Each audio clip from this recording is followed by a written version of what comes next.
Hi my loyal subscribers, family and framily. It's the Rottweiler guy coming to you once again. This time I want to talk about scams. Yep, you heard right. I might be a little late for some of you guys, and for that, I am sorry. But I hope that this content will help some of you avoid the pitfalls scammers place in your way when searching for the perfect pet. We all know scams are rampant everywhere, not just in the States. The US, UK, Australia and a few other countries are typically the prime target for some of these guys because of the income per capita and the spending levels in these countries. But I am here to tell you they have not changed. They may have more advanced technology than what we remember from days gone by, but if you do your homework you can spot them like a bear in an empty room.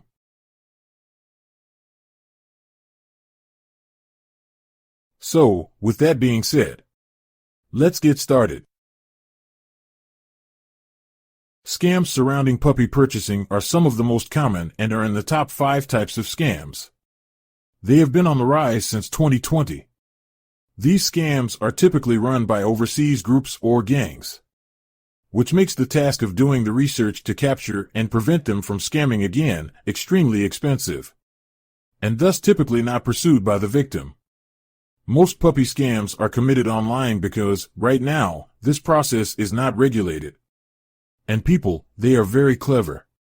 Many that list themselves as an individual seller often provide what seems to be a legitimate reason for selling the pup, reasons that tug on your heartstrings to cause an emotional response from the purchaser.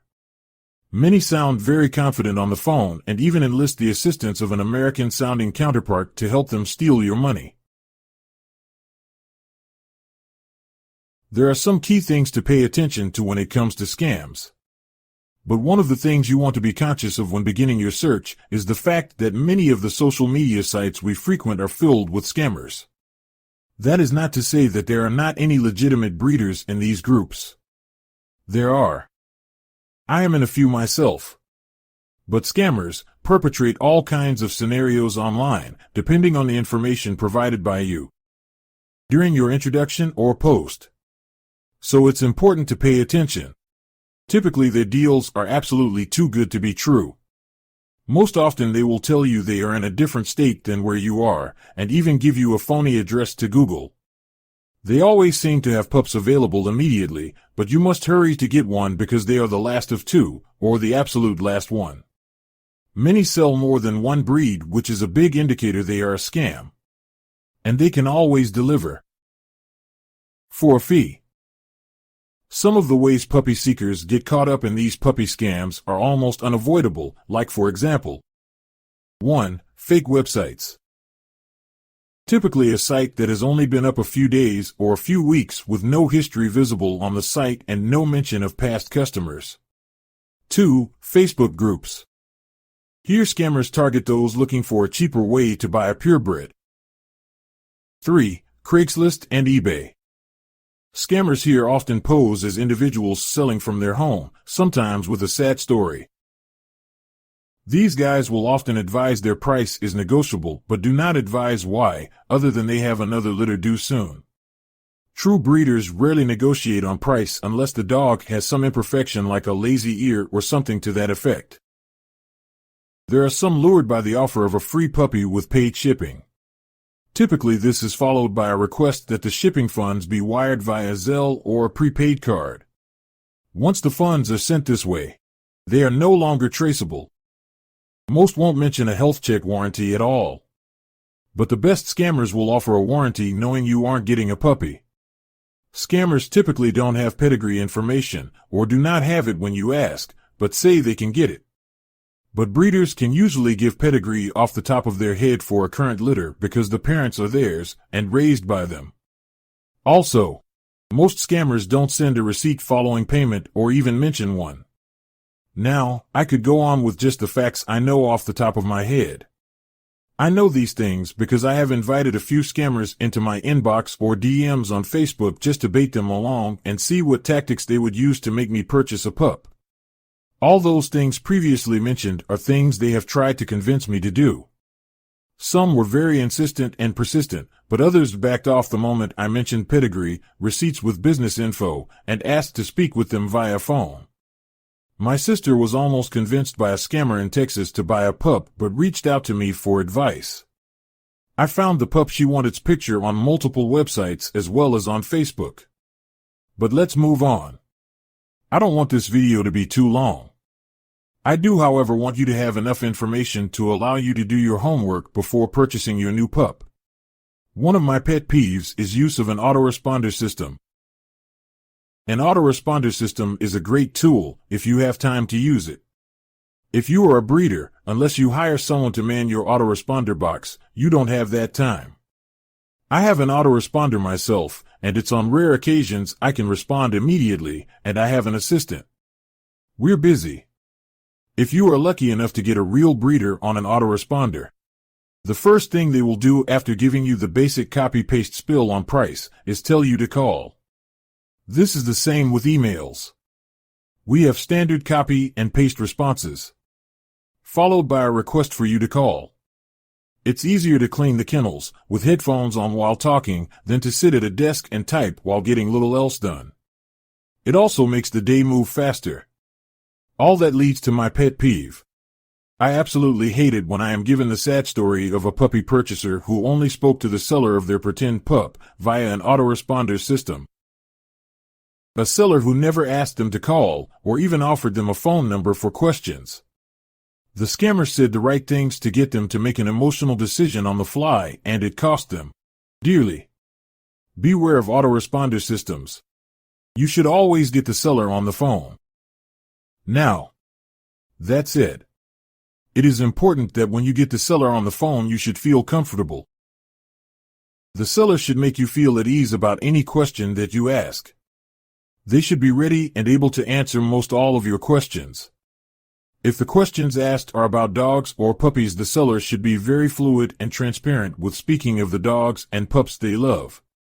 You should ask them as many questions as you have. And don't be shy. You are interviewing them, and they're interviewing you. One thing is for certain and two things for sure. As you interact, the breeder is deciding if he even wants to sell you a pup. The way the two of you interact allows him to judge how you will treat or mistreat his baby, should he allow you to take one into your home. This is why you should pay attention to the conversation. Are they knowledgeable? Are they personable? Do they know the pedigree? Do they know the age of the mom? So let's talk pricing. This can be a touchy one. I have to say this for those who love a bargain. But if you are wanting to price haggle on a purebred pup, then you won't find many breeders willing to do so. This is another sign that you are being scammed. Any person willing to scale down their price, even if it is the last pup in a litter, is more than likely a scam artist. You may find individuals selling puppies for less because they are just tired and ready to get rid of the extra work, but they have no guarantee on what you get. I have another sister who purchased a Chihuahua and teacup poodle mix, or a Chi-Poo, from a young lady for little or no money. It became very evident after a few months that her pup was no such breed. The dog is much bigger than she ever thought it would be, and much bigger than she really wanted. She loves her, of course, but this was much more than she planned. So, in short, you get what you pay for. The last 2 points are shipping and photos. I will make this quick. Not many breeders do shipping unless it is international. This is because of the trauma it can cause the pet. We rarely bring this up as an option because it can be expensive depending on where the puppy is going. If transport is the only option, we usually prefer ground transport, and the buyer makes the arrangements. Ground transport keeps pups away from the harms that could take place in cargo and allow the pup to take breaks. If the breeder rushes to offer shipping options, or agrees to this without hesitation or an extended conversation, then my friends and family, beware. Now when it comes to photos, I use my own, and those of EK family members who have given me permission to show them. They are proud of their pups, and so am I. But scammers have no photos. So guess where they get them? They take them from Facebook, Instagram, Twitter, TikTok, Snapchat, or a breeder's website. You can do a reverse image search from almost any search engine to determine if the photos being used are originals. Before you fall in love with someone else's pet, a little diligence is required to make sure your pet is real. If you have a topic you'd like me to discuss, shoot me an email at 252rottweilerguy@gmail.com or pups@executivekennels.com. You can also check out my Facebook page, Executive Kennels, and visit my website at executivekennels.com.